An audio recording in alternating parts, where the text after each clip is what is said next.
And as protests against the president's policies spread across the country, his administration is pushing back despite peaceful demonstrations being protected by the Constitution. And Dr. Jaime Dominguez, a political science professor at Northwestern University, is joining us now live to discuss. Professor, glad to get your thoughts on this. Thanks for being here. Thank you. I appreciate it. Thanks for inviting me. Let's start with this. What many call free speech, the president has said, has come from those who hate our country. I want to ask, what do you make of that narrative and the way it is playing out? Well, I mean, free speech, we all have a right to free speech as citizens.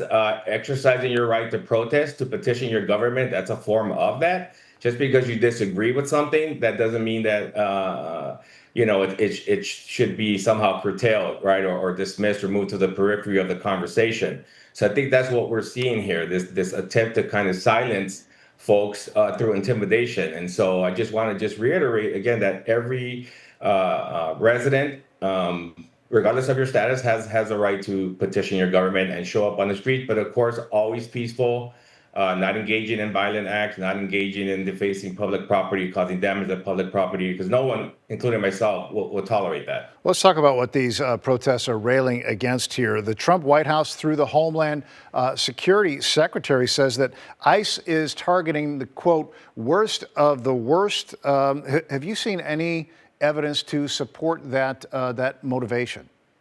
Well, like everybody else, we're still waiting for the numbers. They haven't really put any numbers out there in terms of where the government's at, in terms of the threshold that is set for apprehending and deporting the undocumented.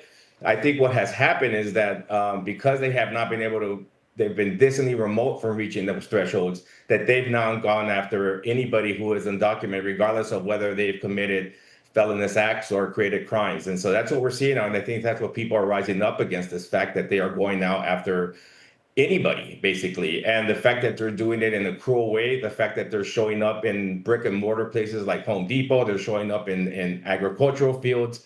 It's very disconcerting, to the general public. And so that's what we're seeing now here. And we're going to see that on Saturday. There's a national protests that are going to be occurring. And so people have a right to exercise the right to do that and to express their discontent with the actions that the government is taking. Here in Chicago, ICE seems to have lured immigrants who are here in this country for what are known as check-ins at the immigration office. We saw that in the South Loop last week, but then they're actually taken into custody. What do you make of that way to go about accomplishing their goals?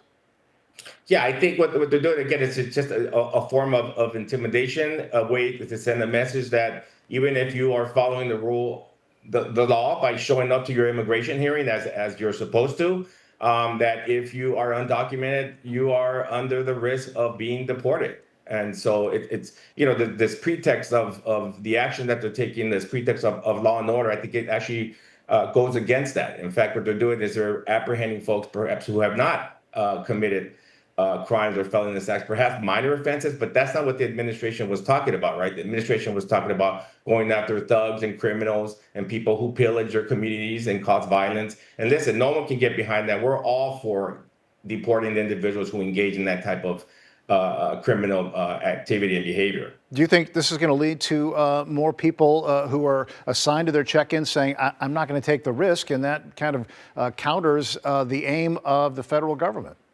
Absolutely. Here you have the negative effect there is that these are people who are following the law. They are showing up like they're supposed to, right? Because they don't want to further jeopardize their immigration status, right? And so that to them, it may be a situation where, like, I'm following the law, but yet I'm still going to be apprehended, perhaps deported. So therefore, I'm not going to show up. And I think that's what we're going to end up seeing. But this indiscriminate apprehension of the undocumented, regardless of whether or not they've committed crimes, is something that we're going to see the federal government ramp up. Chicago is happening now, but I expect it to elevate. The tension is going to elevate, yeah. And other places that have a lot of immigrants, like Houston and Denver and New York, Philadelphia, et cetera. Few seconds left here. I want to know what you think of the sustained protests in Los Angeles, the clashes, the National Guard response here, the overarching political strategy that we're seeing from the White House.